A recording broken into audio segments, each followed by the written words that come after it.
Hi everybody, how are you? Are you happy? Are you studying and practicing the Dhamma? Please let me know if my voice is okay. You can hear me okay? If you have any questions, please type them in the commentary box and I will answer them as we go along.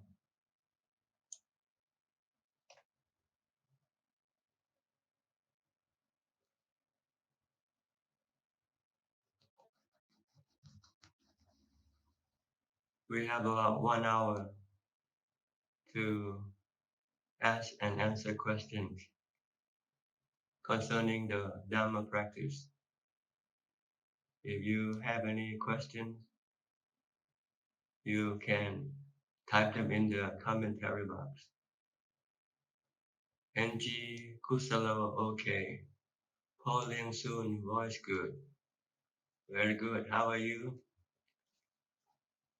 Have you been doing good deeds like Sila, Dana, Pavana? These are the good karma that the Buddha recommends that we do it as often as possible because it will bring benefit to our spiritual self because we don't live on this earth forever. Sooner or later we will have to exist as a spiritual being and we need our good karma to sustain our happiness. So these are the three ways of creating happiness for the spiritual being: dana, sila, and pavana.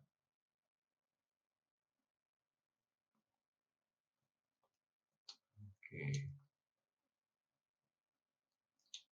somehow I cannot get roll this up yet.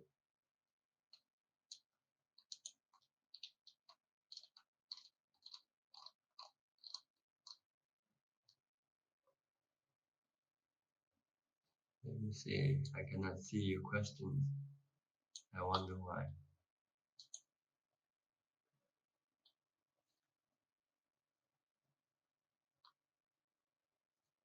Okay.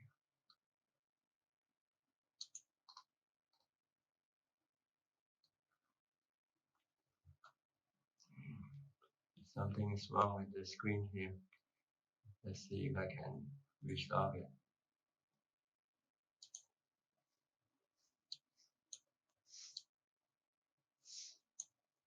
Okay, good. Right into here. Okay, from Pauline soon. Meditation under whole moon light. Is it more mindfulness? It doesn't matter what the external condition is. You can meditate under the moon or under the sun or under the cloud. What is more important is how to be mindful. So you just have to know how to be mindful. And the way to be mindful is you have to focus your mind on an object, such as a mantra, or on your body. If you're moving around, watch your body movement. If you're sitting, then watch your breath. Or you can use the mantra Bhutto Bhutto instead of watching your body, using your body.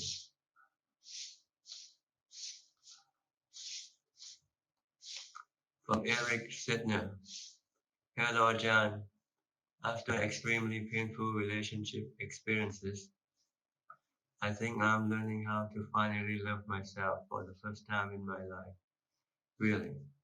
Liking me for who I am and accepting that I am a great person, worthy of love and respect. Is this healthy and part of the practice? It's good to love yourself, but you should not accept that you are a great person, worthy of love and respect, because this is just a presumption on your part. because people might not see you as a great person or worthy of love and respect.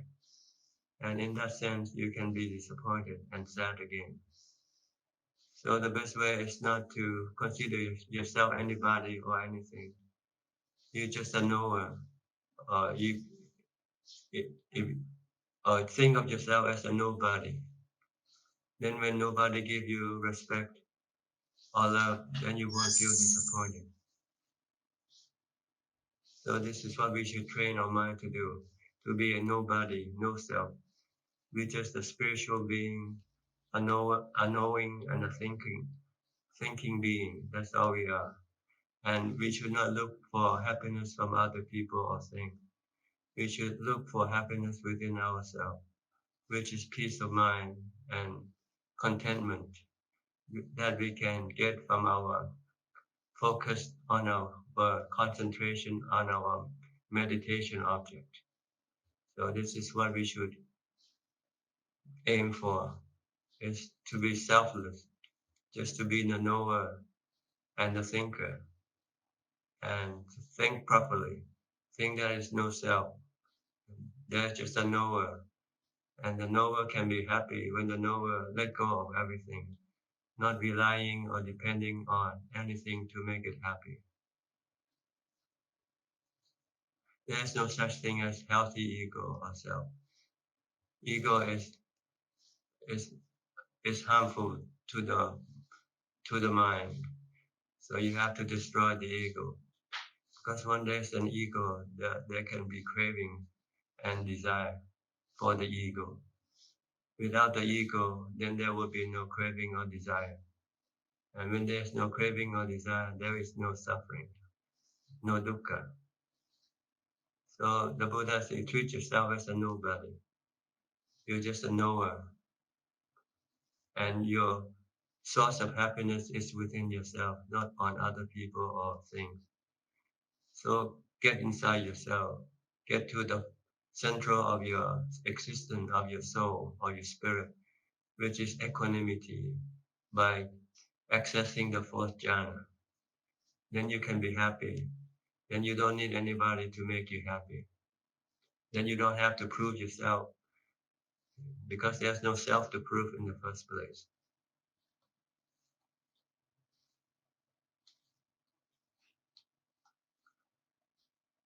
Okay, also from Eric Sidner. Can you also comment on how we can cultivate more healthy love for ourselves? Yes, by meditation. If you want to have love for yourself more, you just cultivate meditation. When you meditate, you will find that there's no other source of happiness better than the source of happiness inside yourself. Then you'll love yourself more than anything else. Then you won't want to love anything or anybody. But it doesn't mean that you don't care for other people or things. But it's no longer the central part of your life. The central part of your life is to find peace and happiness within yourself. Once you have this, you can also share peace and happiness toward other people.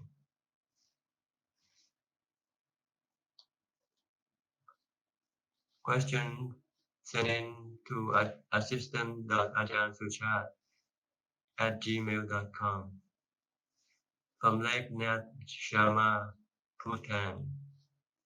How to contemplate on the stages of corpse and the 32 parts of the body.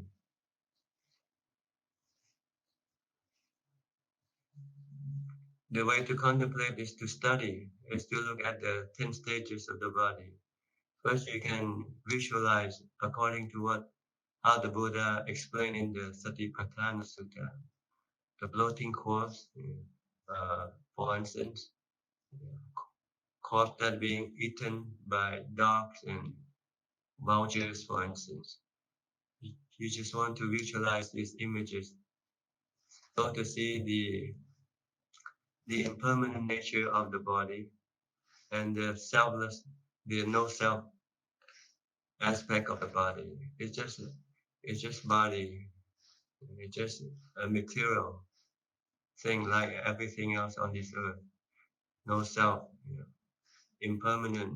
It comes to go existence, and also see the un uh, what you call unwholesome or repulsive uh, aspect of the body. It's not beautiful. It's not good looking. One day or later, it's gonna become a corpse. And as far as the 32 part is to see the rest of the body when it's still alive. We normally see the body, just the external side of the body. We don't see the inner sides of the body. So we want to go inside to see the rest of the body. So we can then overcome our delusion of beauty of the body. Because when you see all the 32 parts of the body, then you know that the body is not beautiful or attractive.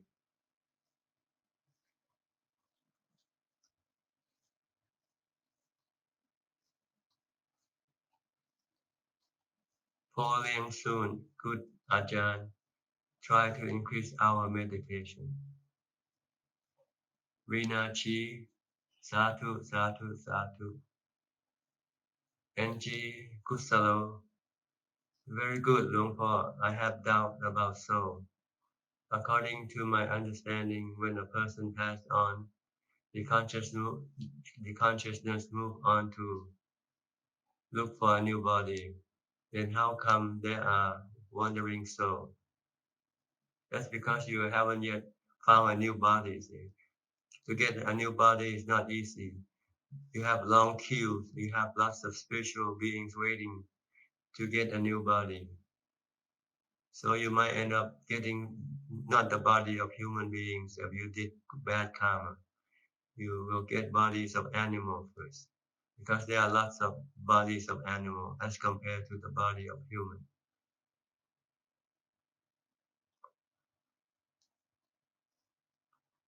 Ananda T. Sadhu, Sadhu, Sadhu. All apprentice can hear Luang Por clearly. Thank you. You're welcome. Thank you for the feedback. Falling soon. What is the meaning of Buddha? It's the name of the Buddha. In Pali, when you want to call the Buddha, you say Bhutto, Bhutto.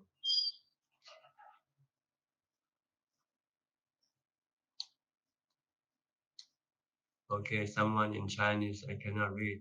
Sadhu, Sadhu, Sadhu. Chompu MTR, Sadhu, Sadhu. Another question sent to assistant.ajahn@gmail.com from Alex, Florida. I was a bulimic for 6 years. During those times, there were one or two occasions that I intentionally vomited food out when I stayed in the monastery a couple of years ago. I have recovered from it and I still use the books you gave me to help me weigh down my chitta. But I have great remorse from the action I did. I also feel that whatever I do is not enough. For example, even if I keep the 5 precepts to near perfection, I will demand more and more of myself. So may I ask for Ajahn forgiveness, and what would Ajahn recommend that I do to compensate for this sin? There is no need to compensate for the sin that you did in the past. All you have to do is accept that it was a bad action and that you should try to avoid doing it in the future. That's all.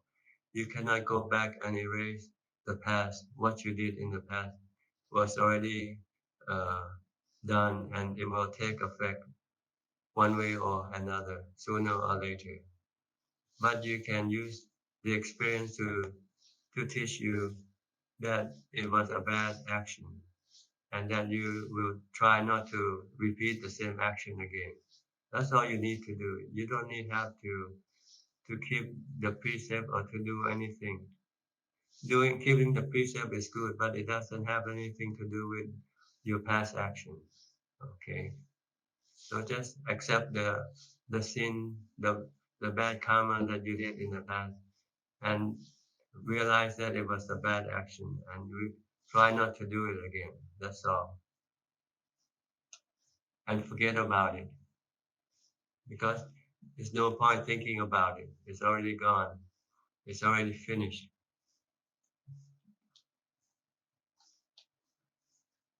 Bin Lim, Satu, Satu, Satu.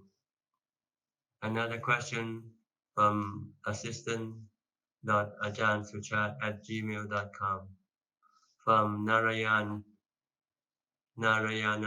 S. In my cancer research, I am assigned to kill mice and rats to test for new drugs that will be beneficial for humans. In order for my action not to become the obstacle for my liberation, should I not do the experiment, even if I risk myself to be kicked out of the job? If you seek liberation, then you should be happy to be kicked out of your job, because your job is a hindrance to your practice for liberation. Yes, so if you want to liberate it from the rounds of samsara, then you should quit your job. Don't worry about the job that you do. It's more harmful to you than helpful to you. The you here, I mean the mind, the spiritual being. So if you want to be liberated, then you should stop doing the killing. The Buddha say abstain from all, all kinds of bad karma, including killing, and then do only good karma and purify the mind in order to become liberated from the rounds of samsara.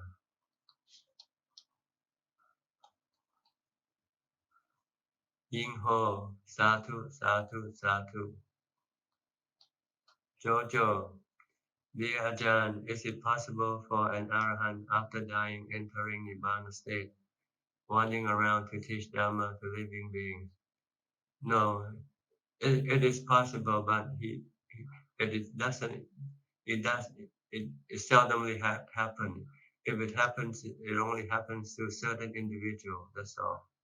Like Ajahn Man, he had arahant and Buddhas came to give him Dhamma talks because there is some special connection, and the person who can connect to the Buddha must have psychic power, or else he would not be able to connect. From Corinne Kaur, Sadhu, Sadhu, Sadhu. From Jivachara Ronggun, Sadhu, Sadhu. From NG Kusalo, Sadhu, Sadhu.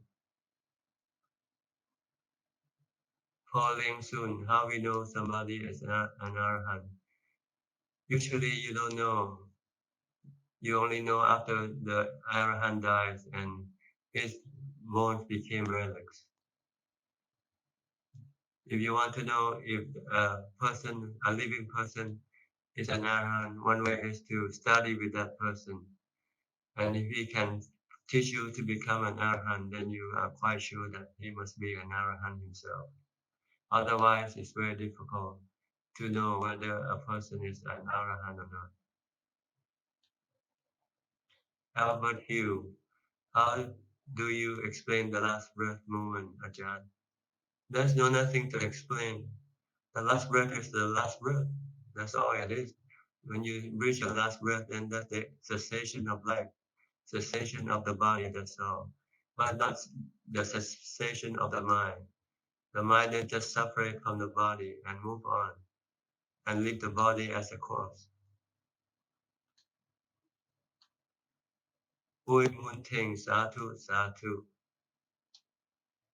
Okay, here's another question from assistant.ajahn Suchart@gmail.com from EL. MSIA. Question number 1. I have been staying in a meditation center for 4 years. My teacher is an ordained 10-piece brown robe nun. Recently, I observed that there is a luxurious Porsche car fetching my teacher's mom, who is sick and who stays 12 hours away, come and go to the monastery. Another nun asked my teacher about the car, and she said that my teacher bought the car. I justify it by thinking that it might be bought from my teacher's own fund, not from the money donated to the monastery. Because of this, I lost faith in my teacher, as I think a practitioner should live simply. Should I leave the monastery as I have lost faith in my teacher? If you can still practice and disregard your teacher behavior, if you still find her teaching valuable to you and can still help in your practice, then you don't have to leave. You just have to separate uh, her action from your relationship with her as a teacher. But if you think that you are not gaining anything from her and not gaining any from the practice by staying there, then if you want to leave, then it's okay to leave.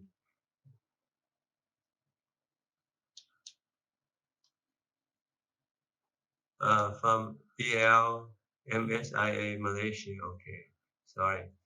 Question number 2. If I leave my current monastery, is Wat Kong Tong under Ajahn Martin Villadamo a suitable place to practice? I have never been there, so you have to go find out for yourself. From C. May, dear Ajahn, in the practice of mindfulness, to keep the mind in the present moment, when the mind thinks of the past, when the mind thinks of the past or the future, I will ignore the thought and bring the mind to the present moment. However, this seems to be causing mind to be losing memory of the past. Please advise if I'm practicing mindfulness of the present moment correctly. Sorry to hear that you felt sick and happy to see you back again, Ajahn. Sadhu and thank you, Ajahn. Please stay well and healthy. When you practice staying in the present, it means that you want to be aware of the present. You don't want to send your mind to the past or to the future. But it doesn't mean that you will lose memory this way. If you lose memory, it's just because this is the nature of your mind. Some people don't remember things. So it has nothing to do with the practice of keeping your mind in the present.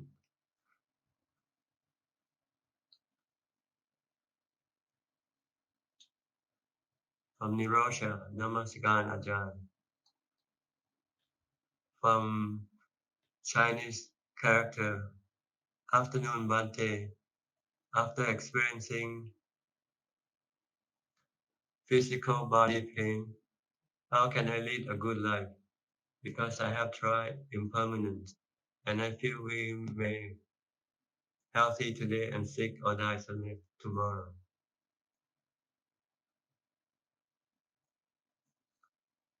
You have to separate the body pain from the mind. See, the body and the mind are two separate entities. When the body get painful feeling, it doesn't mean that the mind has to be also painful. But due to the delusion of the mind think it is the body. So when the body becomes painful, the mind think it is also painful. So it become unhappy.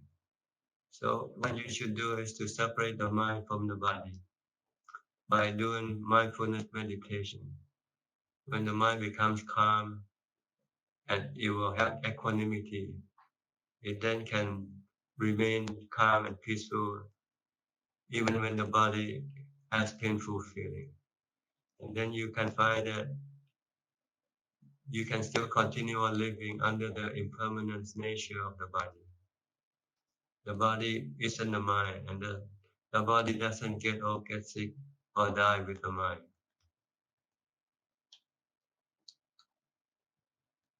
From Dhamma sharing, good afternoon, Vandami Ajahn. Ajahn, at what point meditators should switch the practice between samatha and vipassana? For example, when in sitting position, is there a fixed duration how long a meditator should stay in jhana before switching to vipassana? The practice of samatha and vipassana is really two separate practices. You, when you first started, you want to learn the samatha practice first. You want to concentrate your mind to become one, to become equanimity, to become calm, peaceful, and happy. And when the mind reaches that point, you use your mindfulness to keep it remain in that point for as long as possible until after the mind withdraw from that state of samadhi. When you come back out of samadhi, if you want to practice vipassana, then you can do that. You can then use contemplation of the body, for instance, as the practice of vipassana. But you don't do the two practices at the same time when you first started. But when you're in more advanced stages, you might do them at the same time. But for now, it's just to do one thing at a time, to practice samatha, to get calm and equanimity. And after you come out of samatha or samadhi, if you want to, you have a choice. You can continue on being mindful so that you can have more samadhi later on. Or you can use vipassana by contemplating on the nature of the body. So you do them separately. When you're in samatha, you do nothing. You just focus your mind to become calm, peaceful, and happy for as long as possible. When the mind withdraws from that state, then you can start vipassana by contemplating on the nature of the body.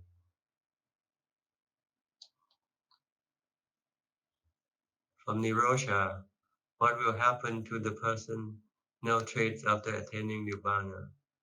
Those traits that are not defilement driven will still remain the same. If you're left-handed, you will still be left-handed. If you're right-handed, you'll still be right-handed. If you like green color or green uh, green or yellow color, you still have it. As long as if it's not driven by defilement, you can continue doing it. But if it's being driven by your defilement, then you don't do it. Like even cigarettes, smoking cigarettes.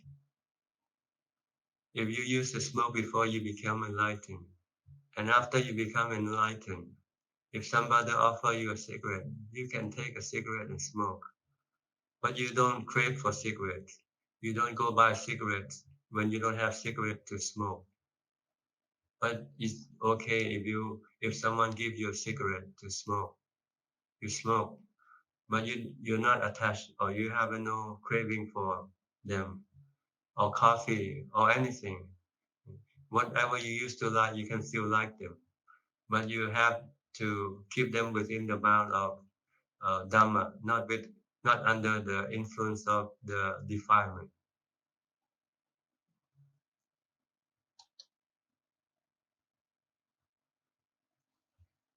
From Pedro Sousa Matos, how to attain enlightenment as soon as possible? Go become a monk and learn how to meditate. with a meditation master. If you don't know how to meditate yet, then you need to have a teacher who will teach you how to become enlightened.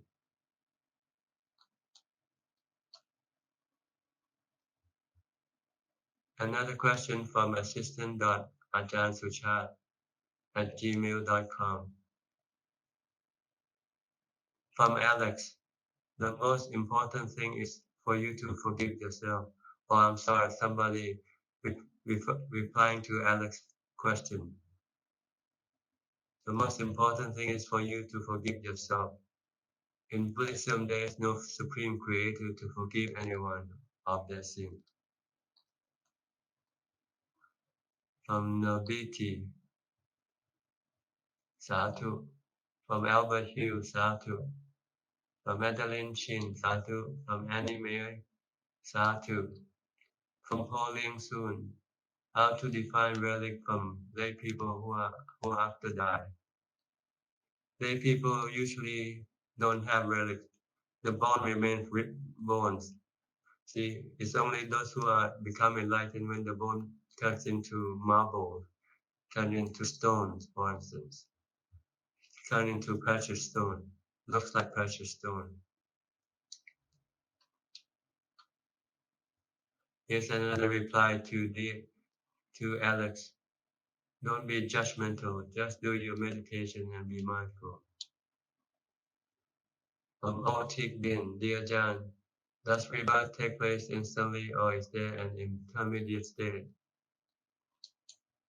It depends on each individual mind, how much karma, good or bad karma, that individual had performed in the past when he was still alive. If somehow the good and the bad karma cancel each other out, that is, the good karma cannot send you to heaven, neither the bad karma can send you to hell, then you might come back and reborn soon, as soon as you get a new body, find a new body. But if you have a lot of more bad karmas than good karma, then you might spend a lot of time in hell first before you can become a human again. The opposite is true. If you have more good karma, then you will be in heaven for a long time before you can come back as a human being again. From Jinate Satu Pante. From Mio on meditation. Good afternoon, Tanajan. How are you today? Better, better. Better every day. Getting better every day. Thank you. From Felicia Chan. Maha Satu. From Kema Jenny. Namo Buddhaya Lumpur. From Lisa Wu. Good afternoon, Ajahn. Wishing you a speedy recovery. My question today is the consciousness in the five aggregate, referring to the six sense-based consciousness, such as example eye and ear consciousness. With deep gratitude to you and the precious triple gems.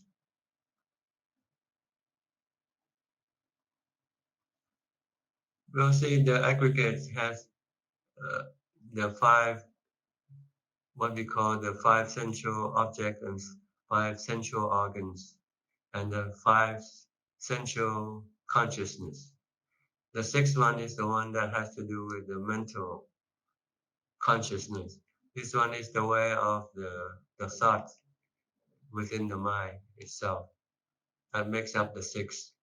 See, I hope I clarify your question. The sixth consciousness is in the mind, dealing with being conscious of the thought itself. See?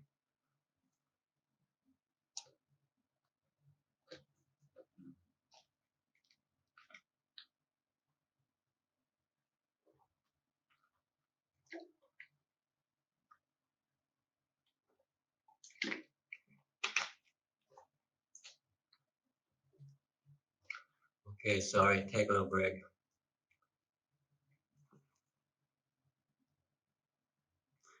Yes, I just took a rest from Kema Jenny, หลวงพ่อ take rest.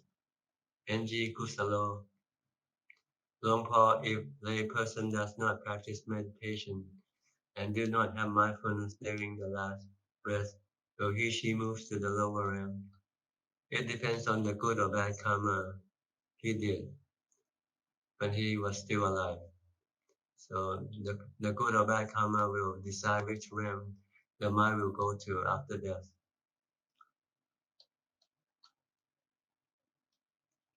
That's why the Buddha said you should do a lot of dana and keep the 5 precepts as a minimum practice. Then when you die, you can be sure that you will go to a higher realm of existence. But if you don't do dana, you don't keep the 5 precepts, then it's more likely that you will go to the lower realm of existence.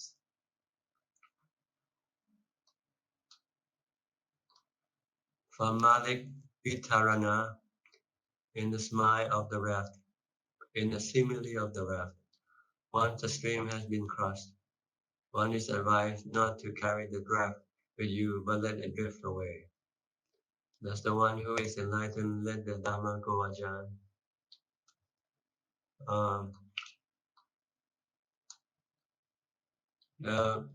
The one who has crossed the stream, he does not let the Dhamma go. He still have the Dhamma, but he doesn't have to practice it anymore. He doesn't have to practice dana, sila, or pavana. But it doesn't mean that he will not do it in time. If there is a reason for him to do it, he can still do dana, he can still do meditation if he wants to, but he doesn't need to. See, because the Dhamma that sent him across, like a raft, sending a person across the river, is just a raft or a medicine. See. If you sick, if you are sick, you take the medicine. But after you become well, you don't need to take the medicines anymore. So this is what is meant by abandoning the raft once you get across. You don't continue on practicing like the way you did before you get across. But you do other thing instead. You teach Dhamma now instead of practicing the Dhamma.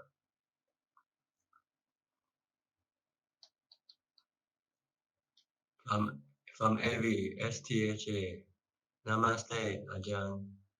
Can a lay person reach nirvana? Yes, if he can practice the sila, samadhi, and panya. Number 2 question. My body has become heavier in a sense, and I feel lazier to even move the body. I used to practice yoga and meditation too. I feel relaxed, but I am becoming lazier. Is this normal and only a phase, Ajahn, or am I missing the right path? These are your hindrances which you have to overcome. You have to instill energy in yourself. One way to do it is to study the Dhamma teaching, to be inspired, then you become energized. And secondly, you have to maintain your level of practice. Try to set up a schedule and then force yourself to follow the schedule regardless of how you feel. Because your feeling is deceptive. It can make you feel that you're weak, you're not good, strong enough to practice, but it's really your defilement. Try to prevent you from doing the practice. So disregard your feeling and stick to your schedule. You have to set up a schedule. And when the time comes for you to do the practice, you just have to do it, whether you feel like doing it or not. It's like eating. You have a schedule for your eating. When the time comes for you to eat, you eat. Sometimes you don't feel like eating, but if you don't eat, then your body will become hungry later on. So it is the same way with your mind. When it is the time for you to practice, you have to practice. Because if you don't, then you can hurt your mind later on. From Alfred Cole, Sadhu, Sadhu.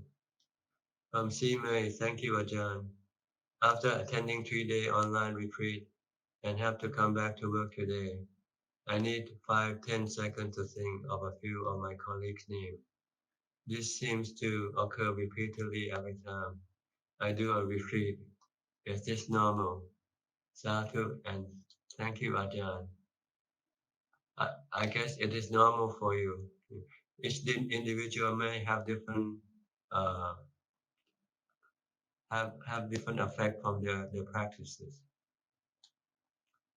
Nabiti Namaskaran Ajahn. I try to practice more, maybe 5 hours a day. Am I must reduce eating and sleep? If you find reducing eating and sleep help your practice, then you should do it. And doesn't hurt your body. You have to balance both your practice and your body. You need to look after your body as well as you have to look after your mind by doing the practice. So you have to watch and balance the two so that it doesn't hurt one or the other. From here, Ish Brian, the Ajahn with so many teachings and perspectives. How do I know that I am doing the right things in life? Well, the Buddha said that if you follow the Noble Eightfold Path, then you are doing the right thing in life. So study the Noble Eightfold Path and follow the teaching of the Noble Eightfold Path, which can be reduced to three steps: sila, morality, uh, meditation, and wisdom or knowledge. So you have to follow the teaching of these 3 steps. If you are a lay person, you should also include another one, that is charity, because this is the right way of living.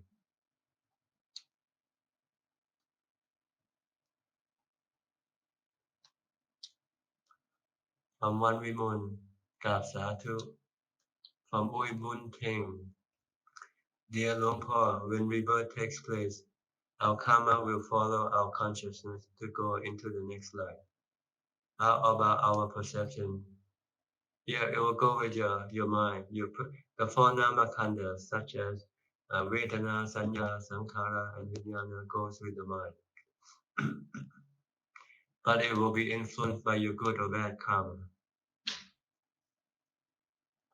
Your karma will be the one that will direct your mind to take a higher realm or a lower realm of existence. From San Fernando. Dear Tanajan, thank you for your great teaching and guidance. If 5 khandhas have the 3 characteristics, then the 5th khandha, Vijnana, should also be impermanent, anicca. Is this correct? Yes, but the Vijnana in the 5 khandha is not the mind. They are different things. If one's Vijnana carries to the next rebirth, what happens to Vijnana when a person becomes an arahant? Thank you. See, the 5 khandhas will separate. The body khandha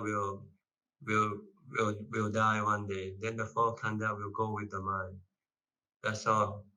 An arahant or an ordinary being will still have the 4 khandhas, because the 4 nama khandha is the one that the mind need to function, to be able to interact with other spiritual being or other human beings. This doesn't die with the body. Only the one khandha, the rupa khandha, will disappear, but the other 4 khandha will still remain with the mind. When we say anicca, impermanent, it doesn't mean that it has to disappear. It means changing also. It's constantly keep changing.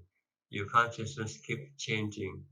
Your feeling keep changing. Your thoughts keep changing. Your perception keep changing as it come into contact with different objects.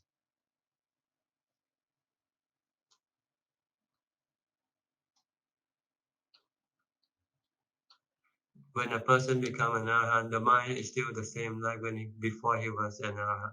Before he was an arahant, the only difference is that the mind is devoid of defilement, no craving, no desire, no greed, hate, delusion, no avijja.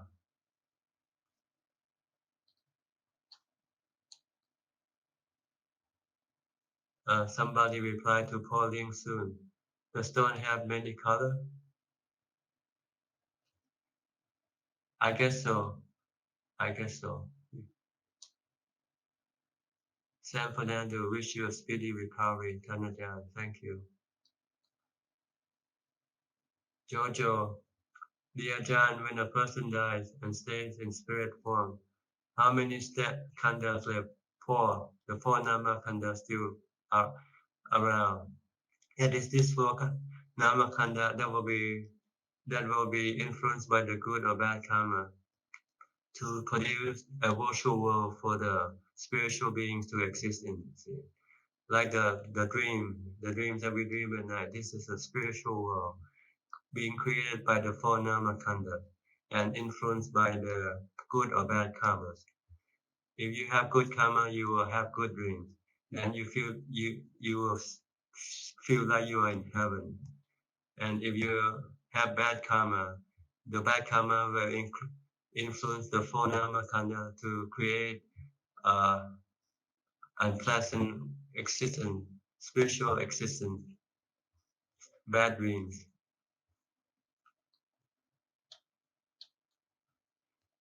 Albert Hugh, thanks Ajahn for your Dhamma. Malik Vitarana, Satu Satu. Pedro Sousa Matos, what is Sila, Samadhi, and Panya? Sila means morality, such as keeping the five precepts, abstaining from killing, stealing, committing adultery, lying, and drinking alcohol. Samadhi, samadhi is to calm your mind, to make your mind become stable, peaceful, and happy. And panya is knowledge, knowledge about the truth of existence, namely that everything that the mind becomes involved with, such as the body, is impermanent, it has no self, and it can cause suffering to whoever attached to the body. This is called the three characteristics of existence. And also the knowledge of the Four Noble Truths, that the mental, the emotional stress or suffering are created by the mind's cravings for things, craving for happiness from the sensual object, craving to become and craving not to become. So this is the panya or knowledge that you have to learn to be able to apply in order to become enlightened. From Susa Metos again. Okay, the same question. Shayam Lama Gurung. Namo Buddhaya Satu Satu Satu. Okay, we still have about 10 minutes left. If anybody wants to ask question there, you can still type your question in. But after 1 hour, I will have to ask you to stop sending in the questions because I will have to terminate the meeting. Joyce Lim, Satu Satu. From Lina Chi.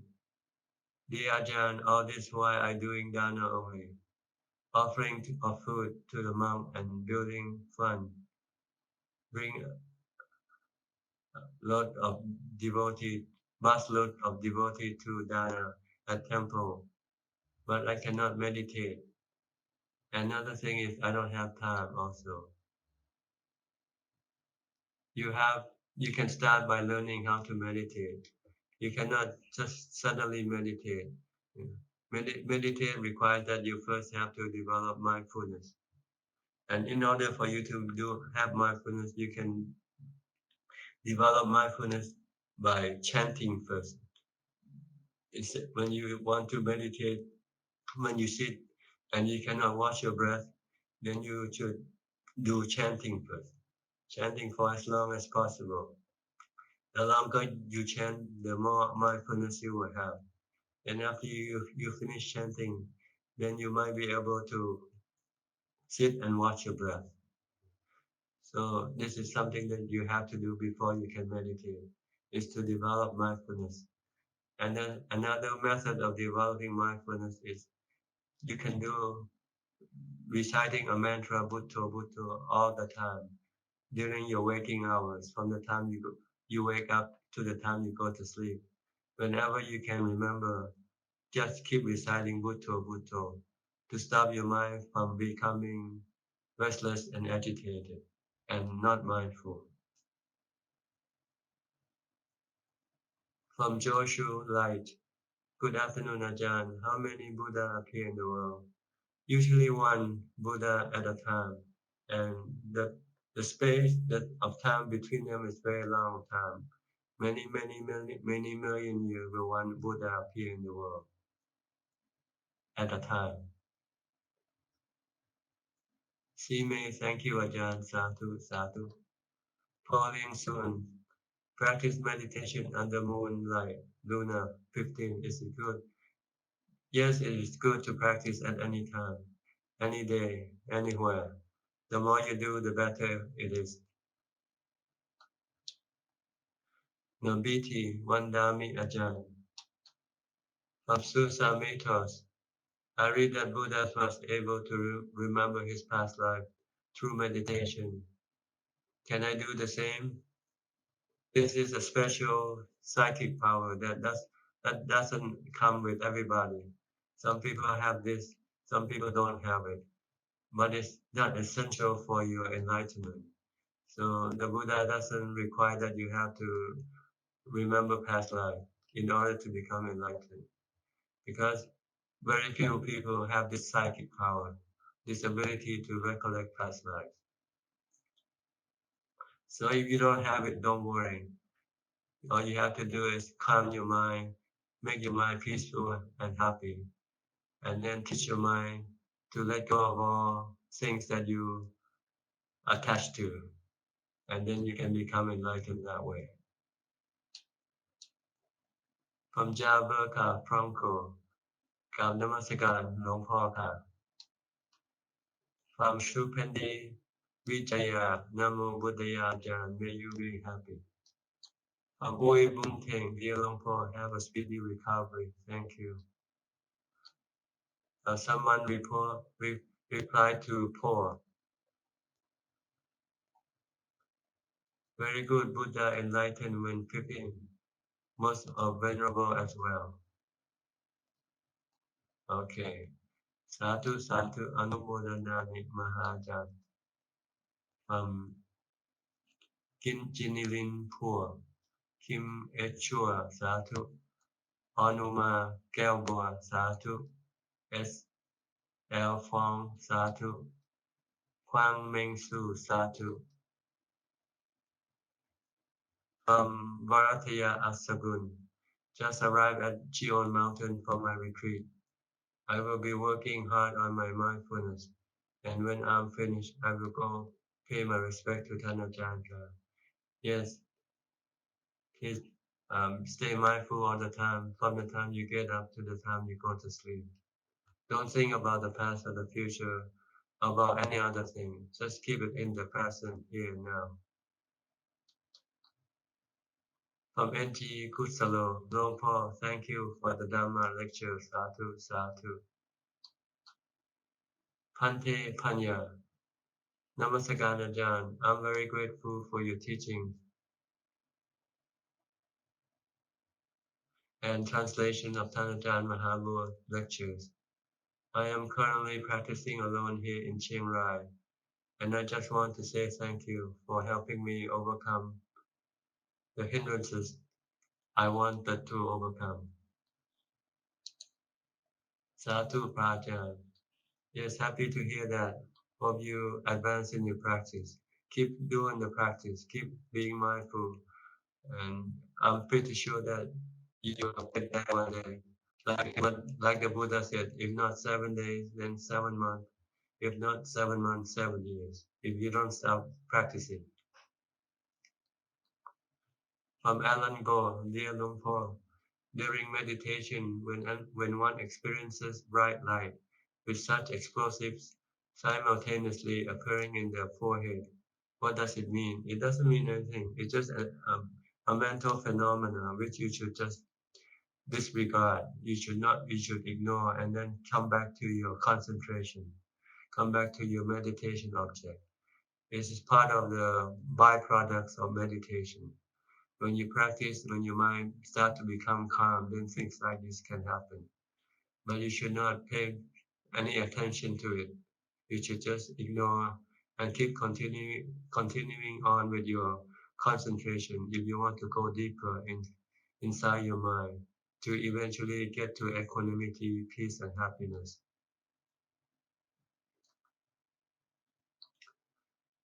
From Jojo, dear Ajahn, in the spirit form with four khandha and no senses except my sense, can the spirit interact with other spirit?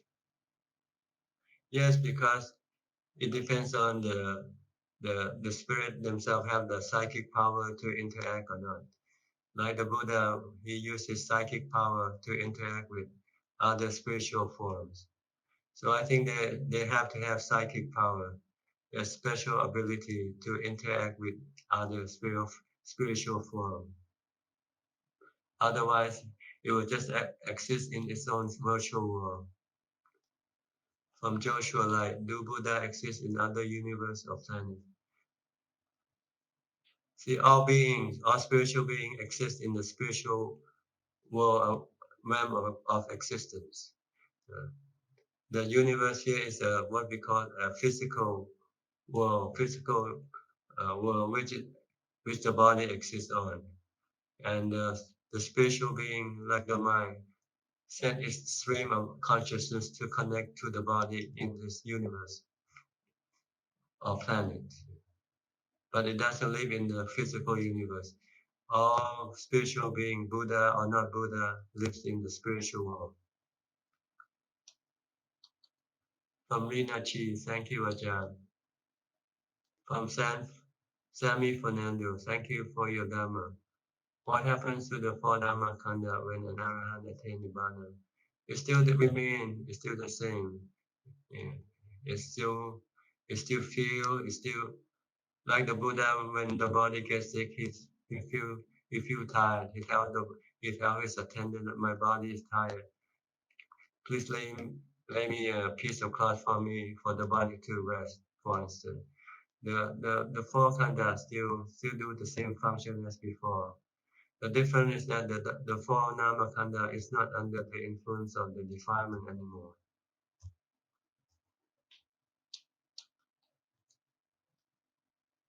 From Pauline soon. Wow. Okay.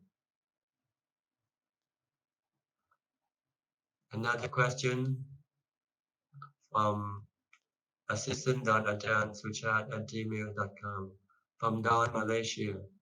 Question number one. I don't know if I should have children or having children because suffering. Does having children make life happier, more purposeful and meaningful? From the view of enlightened people, having children is suffering because you have to look after your children, and then you have to become sad when your children pass away. So it's better not to have any children, or husband or wife or anything. The best way to live is to live alone, live as a spiritual being, like the Buddha and the noble disciple. Having not even this body. Once this body dies, then an enlightened spiritual being will not take up a new body anymore. Because being born is suffering. Because you will have to experience aging, sickness, and death, and separation from your loved ones. Question number two, how does one live a happier, purposeful, and meaningful life? By following the teaching of the Buddha, practicing the three steps of dana, sila, and pavana. Dana is charity, Sila is morality, and Bhavana is meditation. Number 3 question. Number 3, how do I live without regrets if I don't have any children? Because you don't have any suffering. Why should you regret? When you have children, you will suffer. You will worry about them. You will become sad if they don't love you, for instance. So there should be any regrets. You only think of the good side of having children, so it makes you feel regret that you have regret. But if you think of the bad side that you can get from your children, then you might not want to have children. Ask those people who have children. If your children become bad, your children doesn't respect you, your children don't treat you nice, how would you feel like? You'll feel happy that you didn't have any children. Okay, we have reached 1 hour, 1 minute. So if you haven't yet typed any question, please don't do it. If you are still typing it, please continue typing it, and I'll answer them as you send them in. Okay, next question from NG Kusalo Luangpo. While meditation, I encounter a strange sight walk in front of me. May I know what is the problem? There's no problem. It's just mental phenomena, usually created by the mind itself. So you just ignore it and keep focusing on your meditation object. They cannot hurt you, so don't pay any attention to them. Pamalanko Satu Satu Pante. From Hoi Kwong Tio Satu. Jojo, thank you. Joshu, like, do alien exist? I don't know. Sam Fernando, thank you, Ajahn. Grateful for your teaching. Satu Satu from Limho. Anime, thank you, Ajahn. Well, that seems to be all the common and all the questions. Okay, thank you very much for sending your questions, and I hope my answer can be of some use.